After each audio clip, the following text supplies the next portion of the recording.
The elven capital of Esiril had seen many parades, but none quite so offensive to the senses as this one. Captain Roderick Haln led the Queen's Guard through the streets of living crystal, each bootfall leaving muddy apostrophes on the pristine walkways. His armor sang a discordant symphony, chainmail rattling like dice in a gambler's cup, leather straps groaning, steel plates scraping against each other with every step. Behind him, 47 of the Queen's finest knights marched in what the Elves generously called formation, but more closely resembled a tavern brawl trying to walk in the same direction. Cobb grunted, running a thumb over a flawless crystal balustrade as they passed. Don't trust anything that doesn't need repairs. Means it's never been used for anything real. Sweet bleeding stars, muttered Lady Tasman Vale, adjusting her grip on the halberd that towered a full head above her. You'd think immortals would have better things to do than gawk. The elves were certainly gawking. They lined the streets in their gossamer robes and moonlight armor, faces arranged in expressions of polite horror. A few of the younger ones, barely a century old, openly giggled at the human procession. Let 'em laugh, Roderick said without turning. His voice had the quality of gravel being ground to dust. Won't be so funny when... When what, Captain? Tasman interrupted, loud enough for the nearest elves to hear.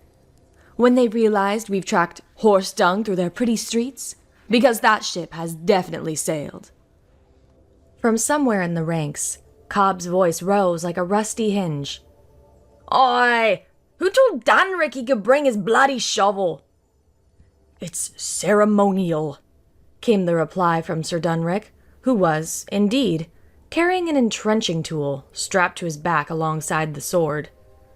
Ceremonial my ass! You just forgot your polearm again. I forgot nothing. This beauty's killed more enemies than your fancy hammer. That's because you keep hitting yourself with it, you half-deaf jit. The elven honor guard escorting them exchanged glances of disgust and mocking laughter. Their leader, resplendent in armor that seemed to be made of concentrated starlight, leaned toward his second. Are they always like this? Every bloody day, Tasman said cheerfully, having overheard. You should see us when we're actually trying to be offensive. The palace doors ahead were works of art, silver and gold, twisted into patterns that hurt to look at directly. They opened silently, revealing a throne room that made the word opulent feel inadequate. The walls were waterfalls frozen mid-cascade, the ceiling a perfect reproduction of the night sky that moved in real time. The floor reflected everything like a dark mirror, which meant the Queen's Guard could see exactly how out of place they looked. Queen Cyriline of Esiril sat upon a throne, carved a single pearl the size of a small house.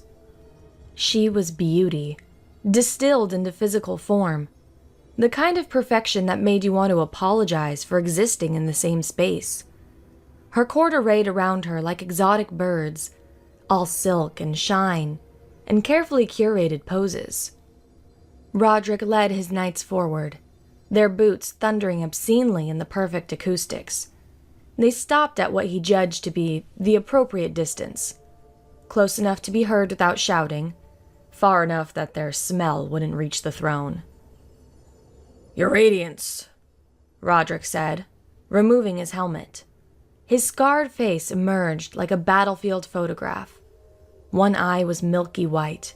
3 parallel scars ran from temple to jaw, and his nose had been broken so many times it had given up trying to heal straight. The Queen of Aldwyn sends her regards, and renews her pledge of alliance. Queen Cyrilene's expression could have been carved from winter. Captain Haln, we thank your queen for her enthusiasm, though we confess ourselves puzzled by the necessity of this alliance. The Accord of Moonrise has stood for 3 centuries, a formality more than. She was interrupted by one of her courtiers, a younger elf whose robes probably cost more than a village. Your Radiance, if I may. Perhaps our human's guests would be more comfortable in the servants' quarters. The smell is really quite... Finish that sentence, Tasman said conversationally, and I'll demonstrate why this halberd's name is wickedness. The elf's perfect features twisted in amusement. You would threaten violence in the Queen's own hall? How delightfully predictable. Wasn't a threat, Sparkles. Just a weather forecast. Cloudy with a chance of bisection. Tasman, Roderick warned, though his tone suggested he was warning her more about wasting energy than about diplomacy. Queen Saraline raised one perfect hand. Peace. We shall conclude this formality quickly. The alliance stands, as it has always stood. Though, truly, what need have we of human swords when elven magic has kept the dark at bay for millennia? Magic's all well and good, Cobb spoke up from where he was examining a pillar with professional interest. Till it isn't. The Queen's gaze sharpened. You dare suggest... The doors exploded inward. Not metaphorically. The massive, priceless, irreplaceable doors burst into splinters as something huge and wrong forced its way through. The messenger who stumbled through the wreckage was an elf, but only in the academic sense. Half his face was simply gone, replaced by spreading black veins that pulsed with their own terrible life. His robes were scorched and melting, revealing flesh beneath that looked like it was trying to crawl away from his bones. Silverpine! He gasped, and his voice was the sound of things drowning. Gone! The garrison! The towers! He collapsed, and where he hit the perfect floor, the reflection cracked and went dark. The throne room erupted. Elves scattered like startled birds, magic flaring in panicked bursts. Spells of protection, divination, and communication filled the air in a rainbow of panic. Roderick's knights didn't move. They'd formed a defensive circle before the messenger hit the ground, shields up, weapons ready. It was ugly and practical, and everything the elves' response wasn't. Report! Roderick barked at Cobb, who was already kneeling by the messenger's body. Dead, Cobb said, then corrected himself. More than dead. Look at this. He lifted the elf's hand. The fingers were already crumbling to ash, but the ash didn't fall. It hung in the air, forming shapes that hurt to perceive. It's eaten him. Even now, it's... The messenger's body convulsed. His remaining eye snapped open, but what looked out wasn't him anymore. Magic dies, it said in a voice like breaking glass. Flesh remains. The blight comes to feast. Then the body collapsed entirely, leaving only shadow and the smell of things that should not be. Queen Saraline stood, her perfect composure cracked. Silverpine is 3 days' ride. If it fell yesterday... It's moving fast, Roderick finished. Your Radiance, with respect, forget the pretty spells. You need steel. We need nothing from humans. The young courtier from before stepped forward, magic crackling around his fingers. Silverpine fell because they were unprepared. We are the heart of elven power. We are... The magic around his fingers sputtered and died. He stared at his hands in horror, then at the spreading stain of absolute darkness where the messenger had died. Cobb, Roderick said quietly. How long? The smith was backing away from the dark spot, which was definitely getting larger. Minutes? Maybe less. It's not just eating magic, Captain. It's eating the idea of magic. Right then. Roderick raised his voice. Your Radiance, the alliance your ancestors signed with ours included provisions for exactly this sort of thing. I'm invoking them now. By the Accord of Moonrise, I'm assuming military command for the defense of Isseril. The throne room went silent, except for the sound of spreading darkness. You cannot, Queen Saraline began. I can, and I am. Roderick turned to his knights. Tasman, take Dunrick and secure the armory. Real weapons, not the fancy stuff. Cobb, I need every smith in the city working on armor. Chainmail, plate, I don't care if it's made from cooking pots. Anything that'll stop a blade. Captain, one of the elven generals stepped forward, his crystalline armor catching the light. You overstep. We have defended this realm since before your ancestors crawled from the mud. The darkness reached the base of the nearest pillar. The pillar, which had stood for 1,000 years and been carved from a single piece of starstone, crumbled like chalk in rain. You were saying? Tasman asked sweetly. The general's hand went to his sword, a blade of pure moonlight that had never known defeat. He drew it in one perfect motion. The blade came out as rust and memory. Shit, the general said, and it was probably the most human thing any of them had ever heard an elf say. Now then, Roderick said, as chaos erupted around them, let's talk about what real war looks like. The Elven War Council was convened in what they called the Chamber of Eternal Victory, which Tasman felt was tempting fate even by Elven standards. The spreading darkness had been temporarily contained by the simple expedient of Cobb suggesting they knock down the affected walls and burn everything within 50 feet, a solution that had horrified the elves almost as much as the blight itself. Barbarity! General Ladarius said for the 4th time. He'd found a new sword, ordinary steel, traded from a very confused human merchant for approximately its weight in gold. He kept looking at it like it might bite him. To destroy the Moonrise Gallery, artworks that have stood since before my ancestors crawled from the mud, yes. We've established this timeline. Roderick stood at the war table, studying maps with the kind of focus that suggested he was avoiding punching someone. Would you prefer we let the Blight have them? I'm sure it would appreciate the cultural significance while it devours your city. Queen Saraline sat at the head of the table, and credit where it was due, she adapted faster than most. The crown was gone, replaced by what Tasman recognized as a helm that actually protected the head. Novel concept. What do we do now? The Queen asked. 16 cities, confirmed dark, an elven scout reported. He was one of the few who'd made it back, and his eyes had the hollow look of someone who'd seen the world break. The pattern suggests northwest to southeast, following the ley lines. Roderick interrupted. It's not random.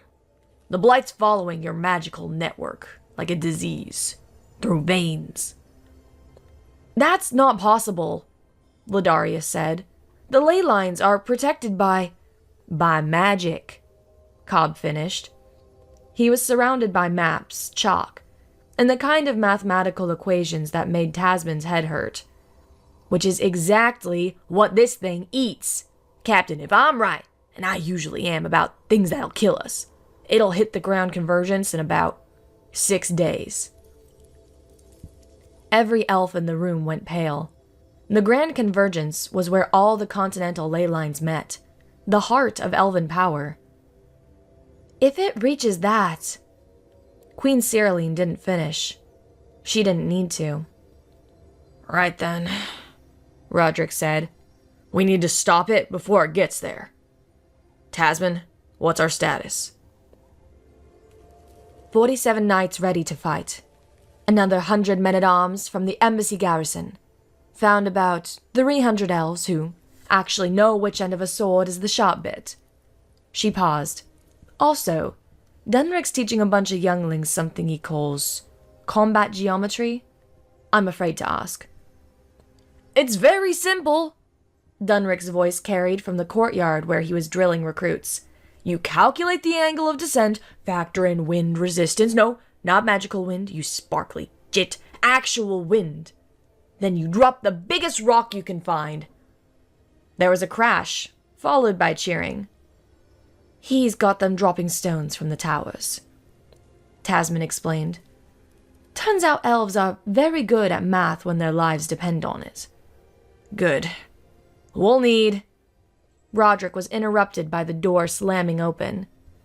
The elf who entered looked like he'd crawled through hells and back. His robes were torn, his perfect features marred by very imperfect bruises, and he was carrying... Is that a shovel? Ladarius asked in horror. The combat shovel, the elf corrected, panting. Squire Shovel gave it to me. Said it would... He paused, seeming to realize he was in the presence of his queen. Your Radiance. Lord Commander, the darkness has breached the outer gardens. It'll reach the first ward within the hour. Tasman glanced at Roderick. Shovel? That's what they're calling the young squiresmith from the embassy? The one who thinks a sharpened spade is the height of military technology.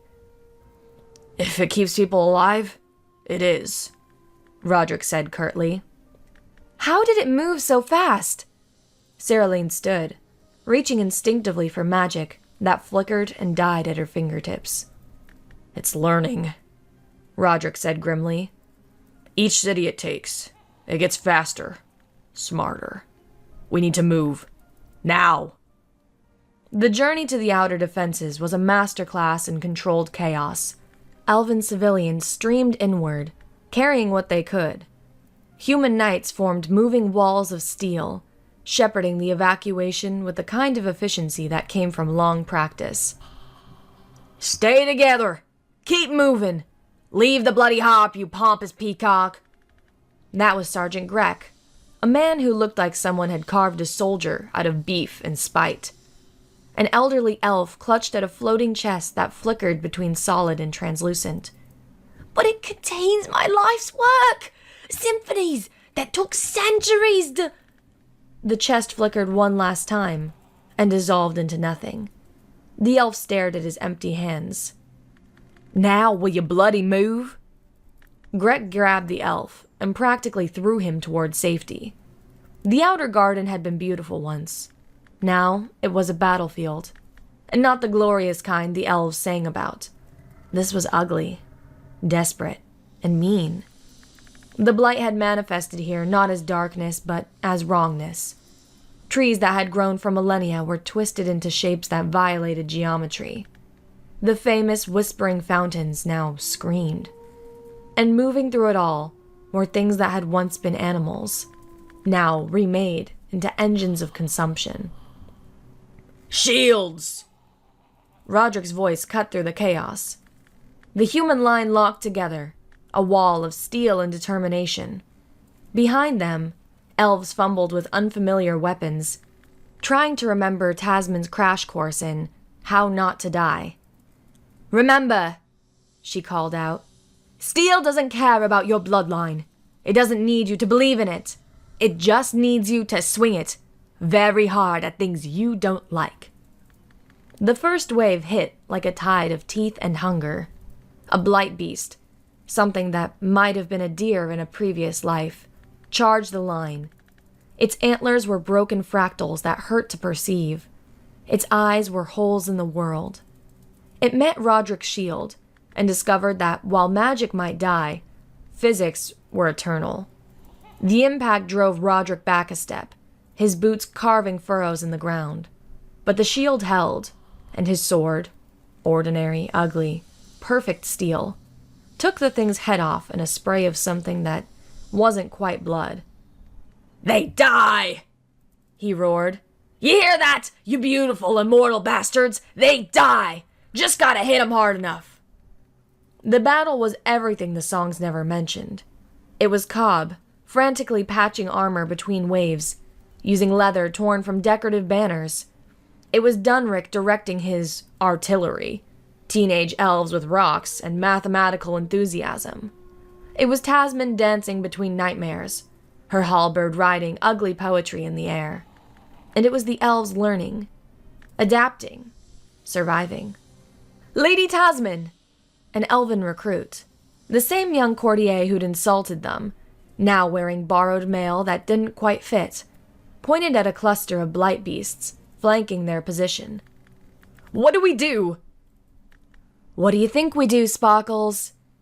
She decapitated something that had too many mouths. You take the sword I gave you, and you introduce it to their internal organs. But there's so many! Then you'll get lots of practice. The elf stared at her, then at the approaching horrors, then at the sword in his hand.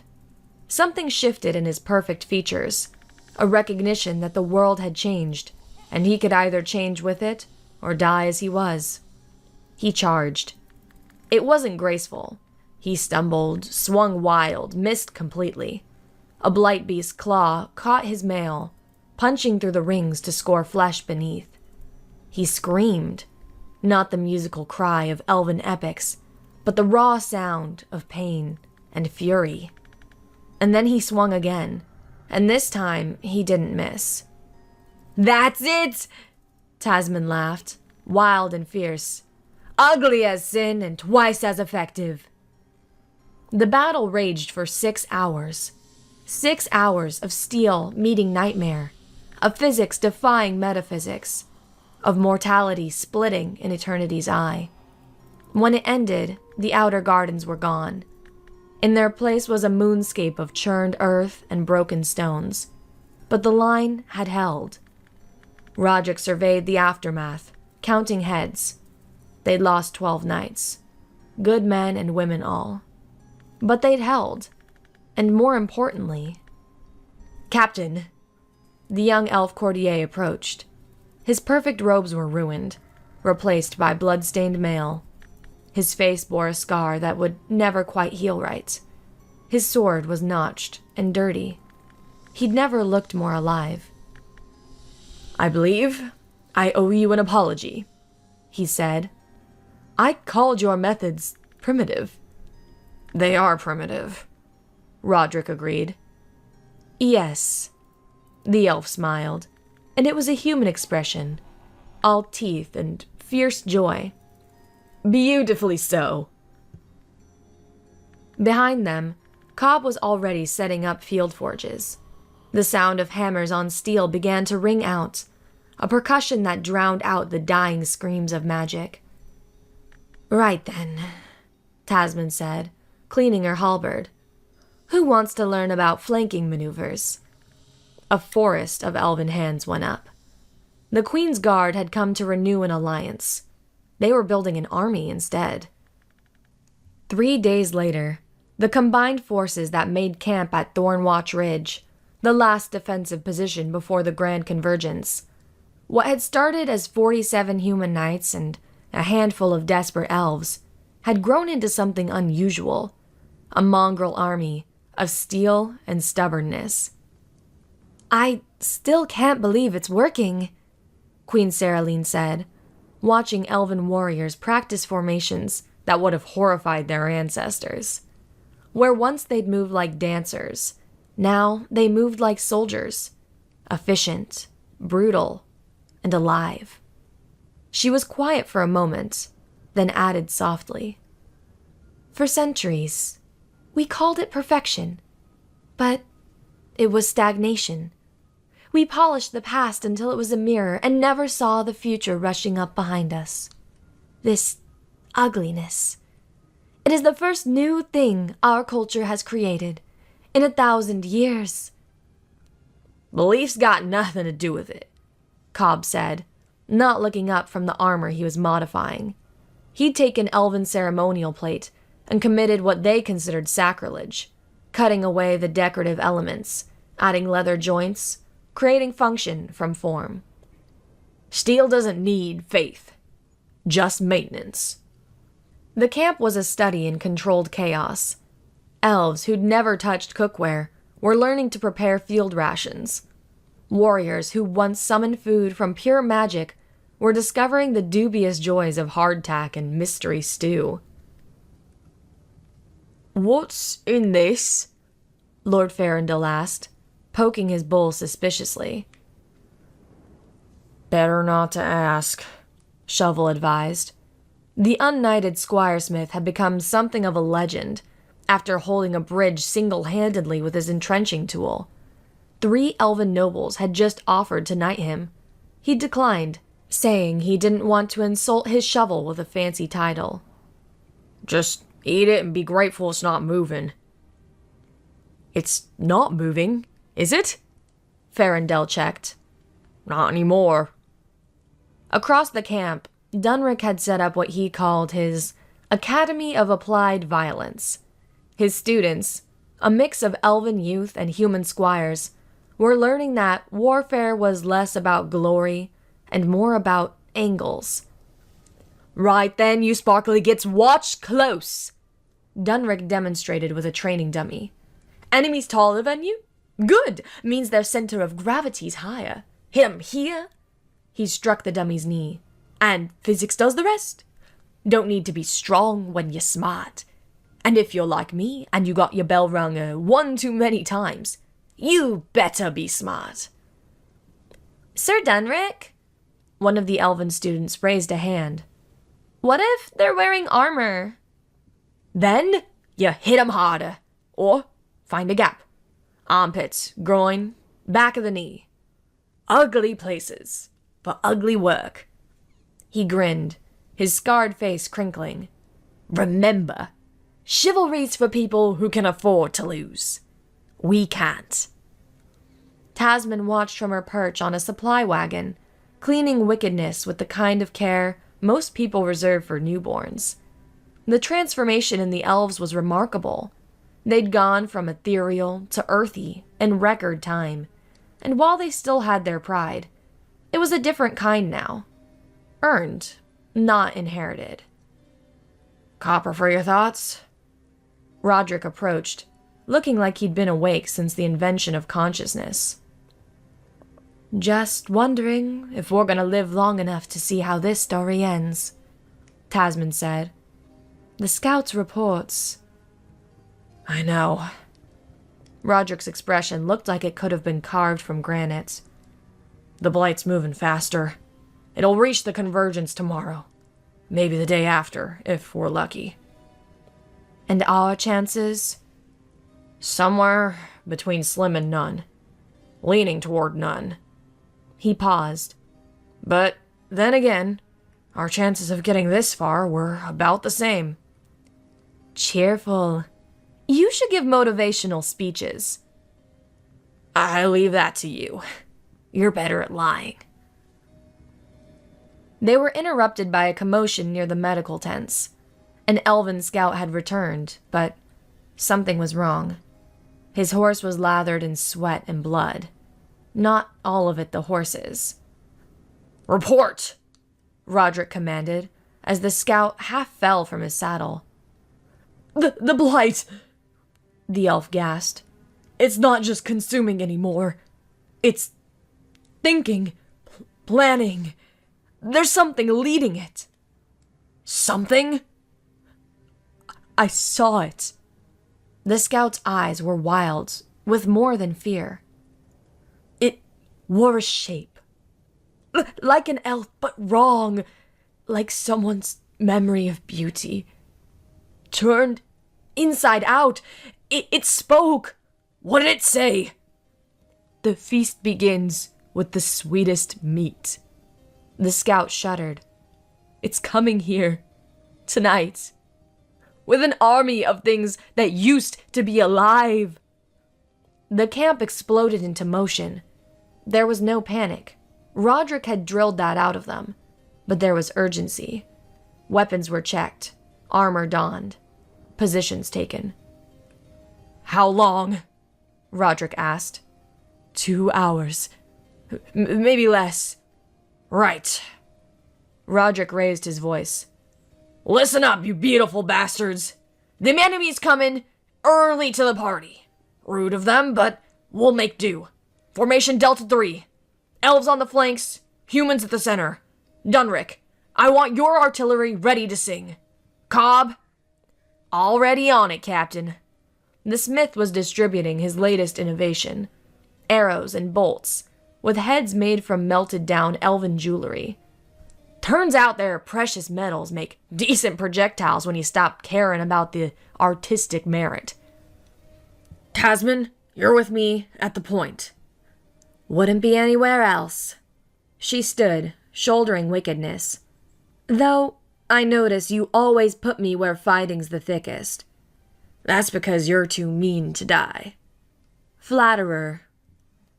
As the sun set, and what a sunset it was, all blood and prophecy, the army formed up on Thornwatch Ridge. It wasn't the largest force ever assembled, or the most powerful, but it might have been the most stubborn. The elves had learned human war chants, simple, rhythmic things that were more about unity than melody. The humans had learned elven battle readiness rituals, discovering that even without magic, there was power in preparation. Together, they waited. The blight announced itself with silence. Birds stopped singing. Insects went quiet. Even the wind seemed to hold its breath. And then, at the edge of vision, darkness began to rise like a tide. Steady, Roderick called. Remember your training. Trust your steel. Trust each other. The first wave came as shadows given hunger. Things that might have been wolves, or bears, or worse, loping across the killing field with lithe grace. Behind them, larger shapes moved. Corrupted treants, their bark weeping black sap, their branches reaching like desperate fingers. Artillery! Dunrick's voice cracked like a whip. Elevation! 30 degrees! Remember to account for wind! Ready! Ready! Loose! The sky filled with death. Not magical death, not elegant death, but the simple, brutal death of heavy objects falling very fast from very high. Boulders crashed into the advancing horde, and the beautiful thing about physics was that it didn't care if you were mortal or monster. Mass times acceleration equaled splatter. That's my boys and girls! Dunrick cheered. Reload! Let's give 'em another dose of reality. The blight beast that survived the barrage met the shield wall. This time, the elves held their ground alongside the humans, their borrowed steel singing the same ugly song. Push! Roderick commanded, and the line surged forward as one. An elf beside Tasman, she thought his name was Sylvian, took a claw to the face. His helm turned it from fatal to merely disfiguring. He stabbed back with the desperate fury of someone who just discovered they very much wanted to keep living. Good! Tasman encouraged, separating a blight beast from several important pieces of itself. Scars are just proof you were interesting enough to survive. My mother will be horrified, Sylvian laughed, high and wild. Then we're doing something right. The battle raged under stars that seemed too distant to care. Steel met shadow, determination met hunger, and slowly, the line held. Then the true enemy revealed itself. It came through the ranks of blight beasts like silk through water, and Tasman understood why the scout had been so disturbed. It had the shape of an elf, yes, but wrong in every detail. Too tall, too graceful, too perfect. Its beauty hurt to perceive, like staring at the sun through a prism of ice. I am Nephis, it spoke, and its voice was the sound of ending things. I am the feast and the famine, the question and the absence of answers. You are creatures of meat and moments. You dare stand before the eternal. We dare. Queen Saraline stepped forward, and there was steel in her voice to match the steel in her hand. We are the children of starlight, and the children of earth united in the only truth that matters. We choose to live. Nethys laughed, and flowers died. Choice. You speak of choice? I will show you the only choice that matters. Kneel, or be consumed. How about option 3? Roderick suggested. Which is? Hit you very hard with sharp things until you stop moving. Nethys moved. It didn't walk. It simply existed in a new location, directly in front of the human captain. One perfect hand reached out, touched Roderick's breastplate, and nothing happened. This cannot be, Nethys whispered. Nope, Cobb called from his position. just good metallurgy. Folded steel treated with salt and honest sweat. Turns out the only thing that stops magic-eating monsters is something that never had magic to begin with. Roderick's sword took Nethys in what would have been its kidney if it had normal anatomy. The creature screamed, not in pain, but in outrage that pain was even possible. The battle became a melee. Nethys danced between warriors, its touch withering everything magical. But the humans and retrained elves pressed in with mundane steel and mortal fury. Every wound they inflicted was small, but they accumulated like interest on a debt. Circle it, Tasman commanded. Don't let it focus on any one fighter. It was ugly. Nethys was a creature of terrible beauty, fighting beings who'd embrace functional ugliness. Its movements were poetry. Theirs were prose. Subject, verb, stab. Shovel got in close, his entrenching tool ringing against Nethys's form like a bell. The creature backhanded him, sending him flying, but Farandel was there to take his place, the former courtier fighting with more enthusiasm than skill. You insects! Nethys raged. You dare make me bleed! And it was bleeding. Or at least leaking something that might have been ichor, if ichor could scream. That's the plan. Dunrick had abandoned his artillery command to join the fray, his weighted club making music against Nethys's bones. Bleed a lot. All down. Stop moving. Simple, really. The tide turned not with a grand gesture, but with accumulation. 1,000 cuts, 100 bruises, the weight of mortal determination pressing down like gravity itself. Nethys stumbled. Just once. Just for a moment. Roderick and Tasman moved as one. His sword took Nethys high, hers took it low. The creature fell to its knees, looking somehow surprised that knees were even an option.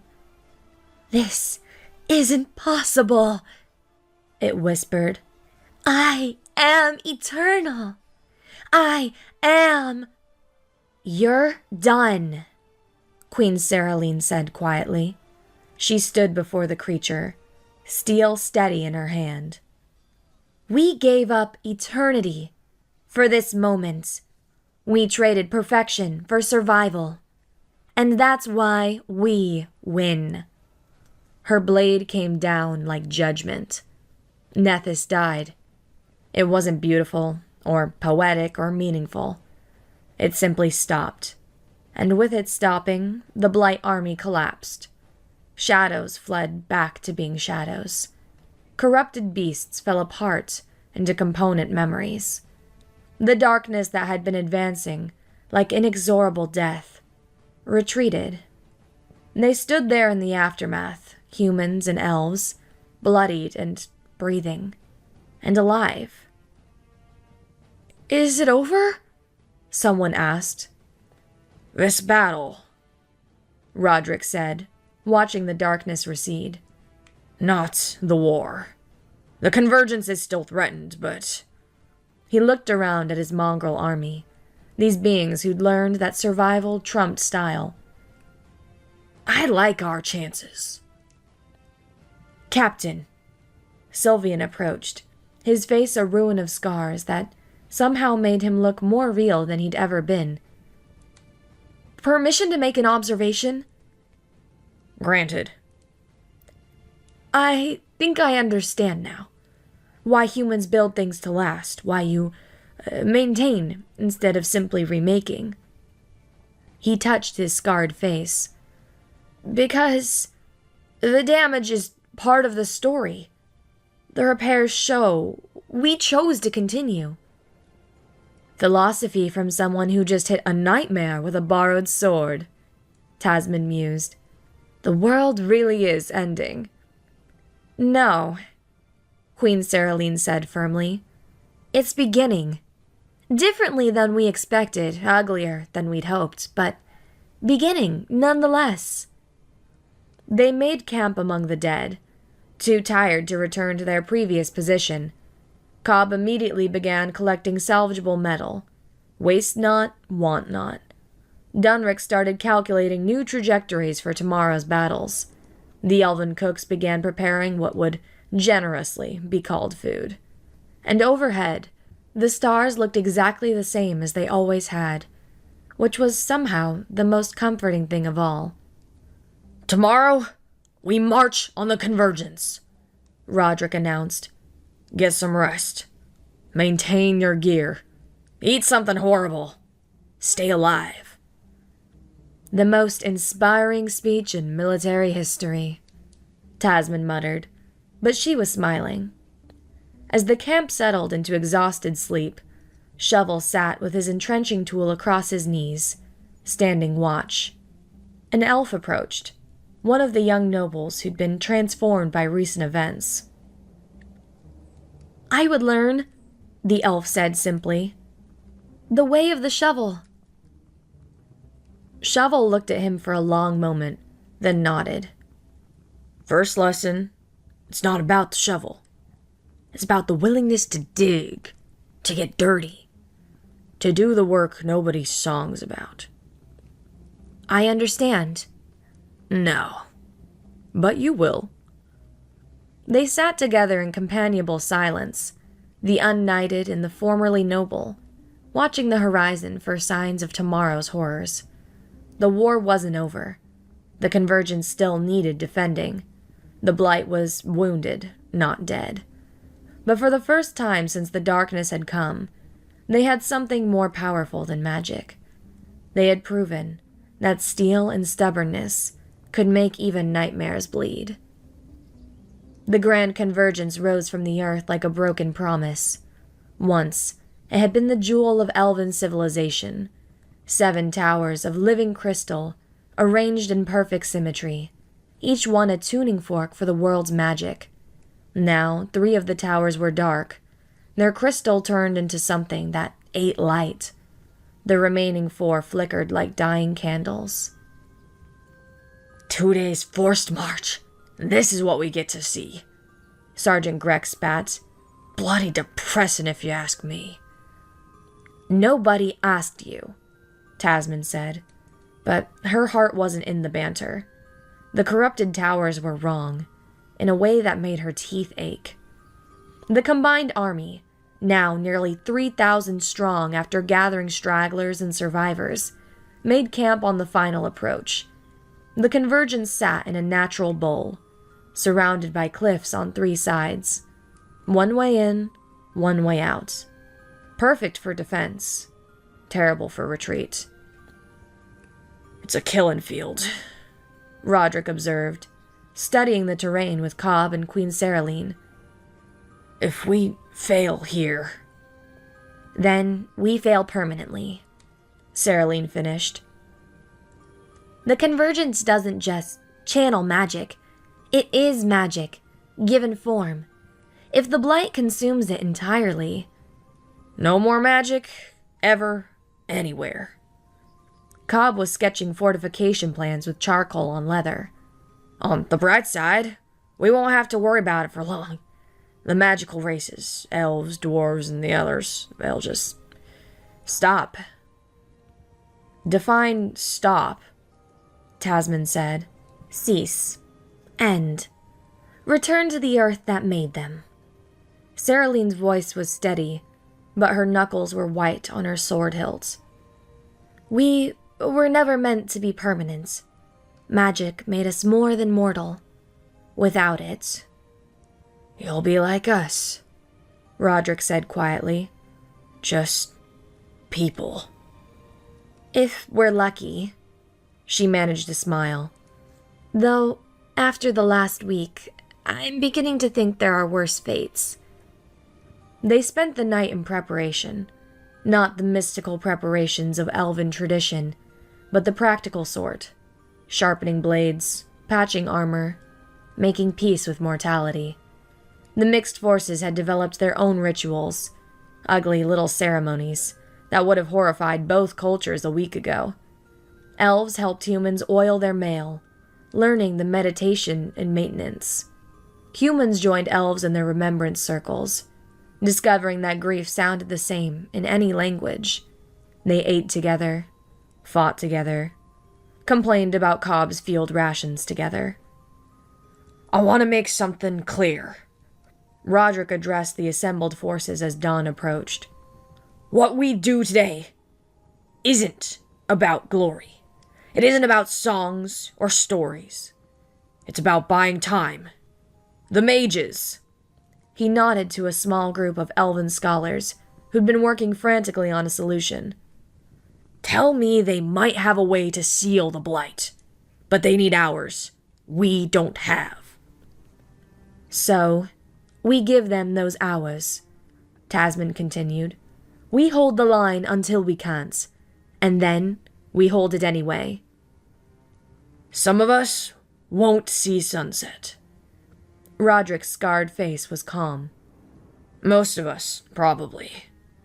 But everyone who falls buys minutes, and minutes add up to the world continuing to exist. That's the exchange rate. That's the deal." "Cheerful as always, Captain," Dunrick called out. "You should really write greeting cards." "Sorry for your loss, but at least the world didn't end. Has a ring to it," someone replied, and nervous laughter rippled through the ranks. As the sun rose, because it always did, indifferent to mortal terror, they saw what they faced. The blight had masked everything for this final assault. The darkness moved like a living thing, and within it, shapes that hurt to perceive. Not just corrupted animals now, but the remains of entire cities, given hunger and purpose. And at its heart, something worse than Nethys. Something that had never been mortal at all. "Right then," Roderick said, donning his helm. "Form up! 3 lines, rotating defense. Dunrick, you have the high ground. Make it rain. Shovel, I want you and your diggers ready to..." "Already done, Captain." Shovel had spent the night with his converts, nearly 100 elves who'd embraced the way of practical earth-moving. Trenches, pit traps, some surprises. Turns out elves are very good at geometry when you explain it involves dropping enemies into holes. "Good man. Tasman, front and center with the ugliest bastards we have." She hefted wickedness, which, after a week of your training, is everyone. "Your Majesty," Roderick turned to Saraline. "I'd ask you to stay back, but..." "But you know better." The Elven Queen had traded her remaining finery for practical steel. "I stand with my people. All of them." The blight attacked with the patience of entropy. It didn't charge. It advanced like fog, inevitable and encompassing. Where it touched the earth itself died. Not dramatically, but with quiet surrender. Grass became ash. Stone became sand. The air itself grew thin. "Hold!" Roderick commanded, though every instinct screamed to either charge or flee. The first probing attacks came as whispers of shadow, formless things testing their defenses. Arrows met them, iron-tipped and rudely material. Some shadows fell. Others learned.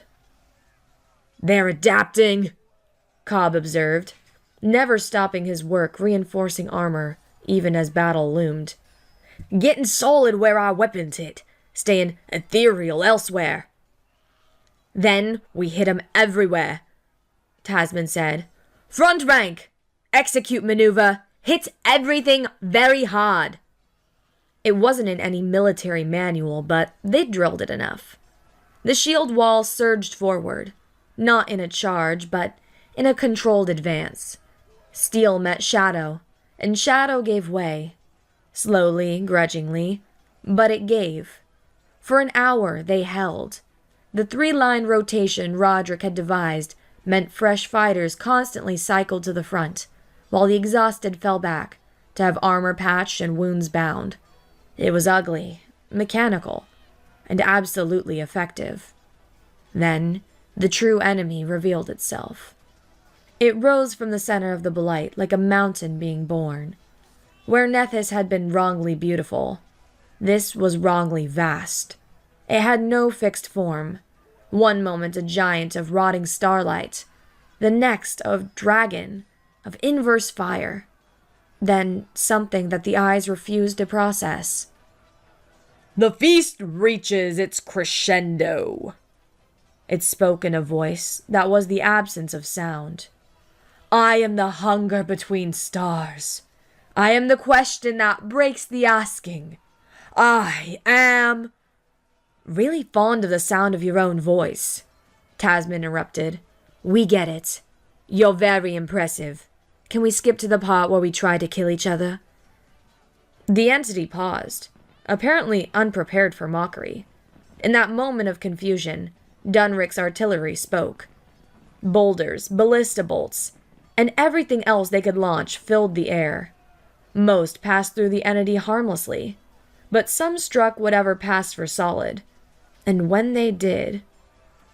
"It bleeds!" someone shouted. "The big bastard bleeds!" It wasn't blood exactly, more like reality leaking from wounds, but it was proof of vulnerability.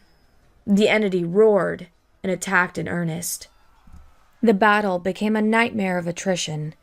The blight pressed from all sides, while the entity struck from above, each blow crushing sections of the defensive line. But where one fell, another stepped forward. Human and elf, they filled the gaps with their bodies and their determination.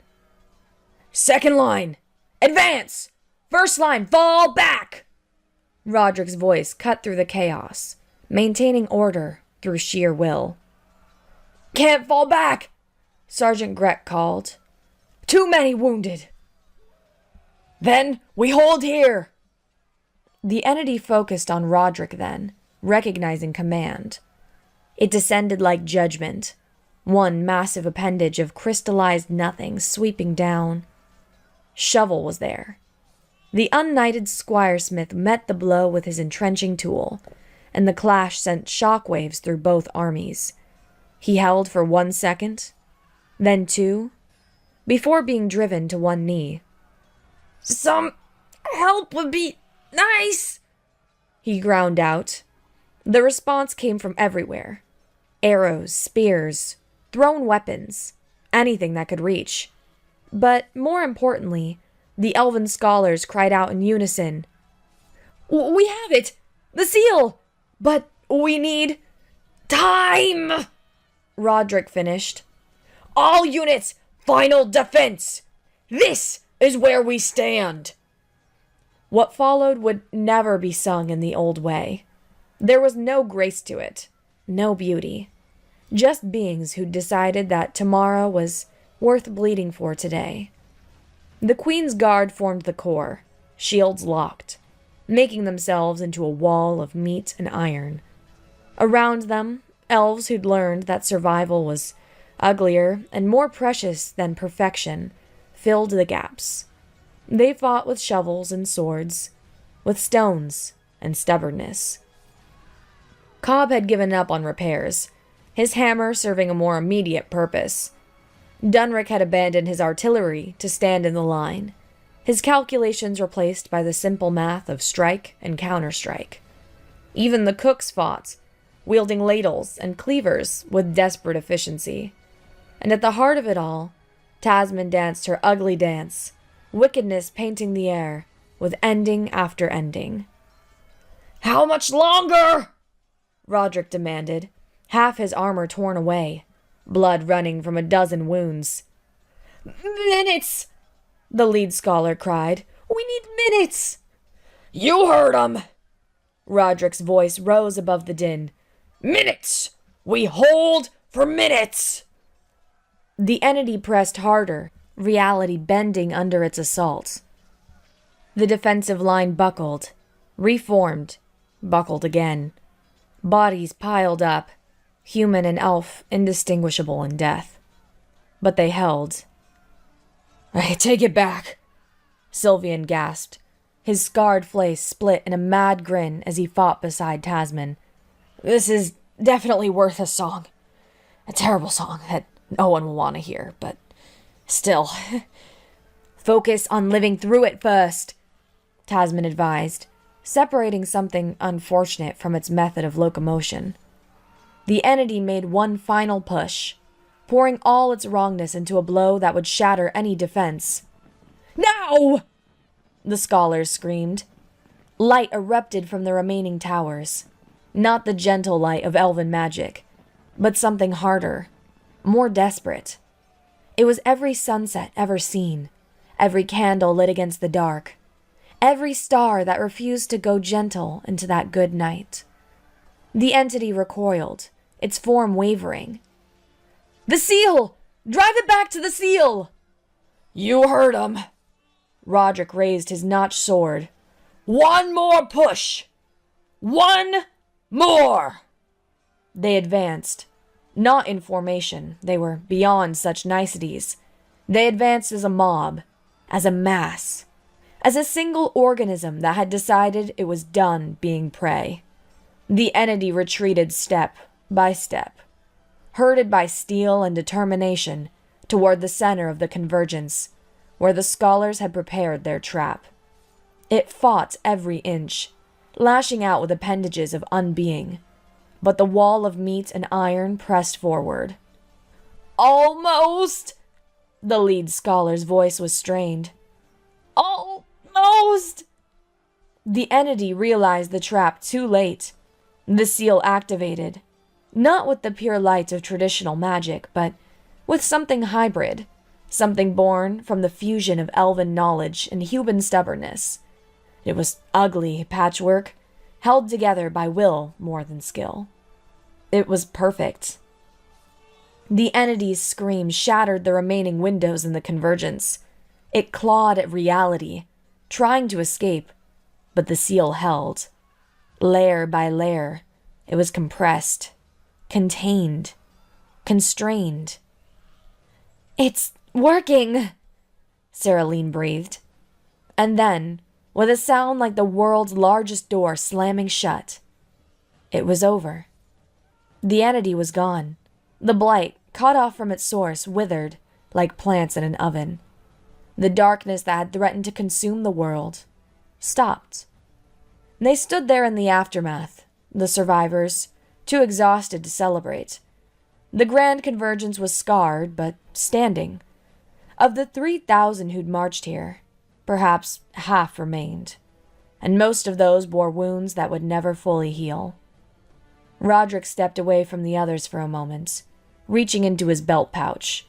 He pulled out a small leather cord, worn smooth by years of handling.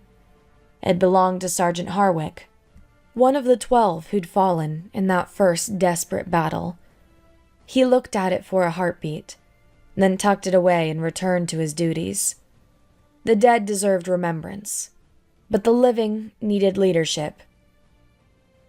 "Is it—" someone started. "It's sealed," the lead scholar confirmed, sagging with relief. "Not destroyed. We couldn't manage that, but sealed. Contain." It'll hold for long enough. Centuries, maybe more, if we maintain it. Maintenance, Cobb laughed, the sound rusty with exhaustion. There's a job for life. As the sun set, because it had the audacity to keep its schedule despite the day's events, they began the grim work of sorting the living from the dead. Humans and elves worked side by side, no longer concerned with the distinctions that had once seemed so important. We did it, Sylvian said wonderingly. We actually did it. At a cost, Roderick said quietly. He was cataloging faces, noting who'd never complain about Cobb's cooking again, who'd never make another shot, who'd never crack another inappropriate joke at exactly the right moment. Yes, Queen Saraline agreed. But isn't that what makes it worth something? We chose to pay it. Together. As night fell, they lit fires, not for warmth, but for light, for the simple mortal comfort of pushing back the dark, just a little. Around those fires they sat without regard for rank or race. They ate. Cobb had somehow found ingredients for a stew that was only mostly awful. They drank. Someone had saved a cask of ale for either victory or a glorious last toast. And they remembered. To the fallen! Roderick raised his cup. To the fallen! They echoed. To the living, Tasman added. To the living! To tomorrow, Saraline finished. To tomorrow. Shovel sat apart, his faithful entrenching tool across his knees. Dunrick found him there, and, for a while, they shared the comfortable silence of warriors who'd outlived a war. Ever think you'd see it? Dunrick asked eventually. Elves fighting like humans. Humans thinking like elves. No, Shovel admitted. But then, I never thought I'd hold off a cosmic horror with garden equipment either. Strange times. The strangest. Dunrick poured a flask from somewhere, took a swig, and passed it over. Think it'll last? This, whatever this is we've built. Shovel considered the question, looking at the mingled forces around the fires. Elves showing human scars like trophies. Humans teaching elves drinking songs that would make their ancestors weep. Queen Saraline herself, sitting on the ground like common infantry, laughing at one of Greg's horrible jokes. Maybe, he said finally, if we're careful, if we remember, if we maintain it, Dunrick finished, and they both laughed. 5 months later, the forge at Hollow Reach sang with purposeful noise. It was a new settlement, built where the old borders between human and elven lands used to be. Nobody talked about borders anymore. They were too busy building. Cobb worked the bellows while his latest apprentice, an elf who'd once scorned metalwork as beneath his station, carefully folded steel for what would become a guardsman's blade. Not a magical blade, not an elegant blade, but a blade that would cut when it needed to, and last long enough to pass down to children who'd never known a world split by more than geography. Remember, Cobb instructed, the impurities make it stronger. Too pure and it's brittle. You need a little corruption, a little dirt. Like people, really. Across the yard, Tasman oversaw a weapons drill. Her students were the usual mix. Young humans learning their first forms, older elves unlearning centuries of habits, and everyone in between. Wickedness rested nearby, retirement having agreed with the old halberd. No, no, no, she barked at an unfortunate trainee. You're thinking too much. Combat's like dancing. If you're counting steps, you're already dead. Feel it. React. And for the love of rusted steel, stop trying to make it pretty. In the command tower, Roderick met with what they'd taken to calling the Combined Council. Queen Saraline was there, though she'd traded her crown for the more practical circlet that wouldn't get in the way of a helm. The human queen's representative sat beside her, along with leaders from a dozen communities that had sprung up along the new trade routes. "The seal's holding," the elven scholar reported. He bore scars now, not from battle, but from the constant work of maintaining the barrier that kept the blight at bay. "Though it requires constant attention." "Everything worthwhile does," Roderick observed. "What else?" They discussed trade, training rotations, and the thousand small details that made civilization work. It wasn't glorious. It wasn't the stuff of legends. It was just people doing the work. Later, as sunset approached, Roderick found himself on the walls. Tasman joined him, as she always did for this ritual. "Regrets?" she asked. "Every day. You?" "Only about the ones we couldn't save." She paused. "And maybe about letting Cobb name the new tavern. The Rusty Spoon? Really?" "Could be worse." "How?"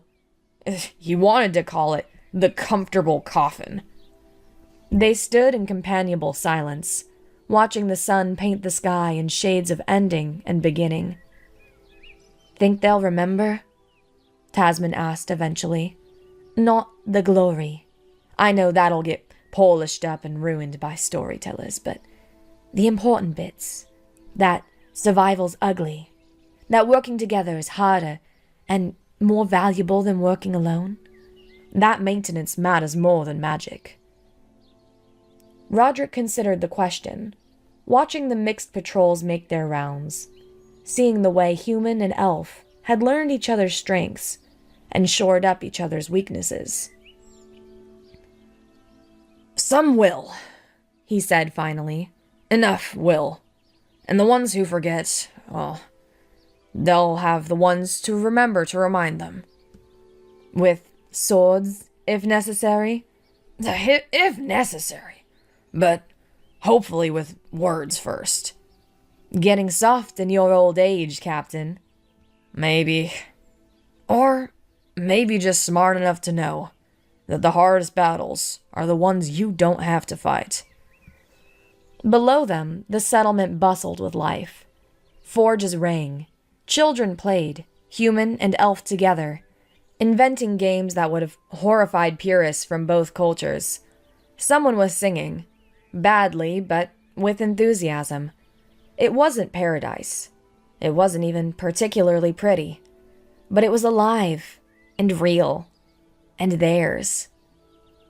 "Come on," Tasman said eventually. "Cobb's threatening to cook tonight, and someone needs to stop him before he invents a new war crime." They descended from the walls, arguing about whether Cobb's stew violated more natural laws than the blight had.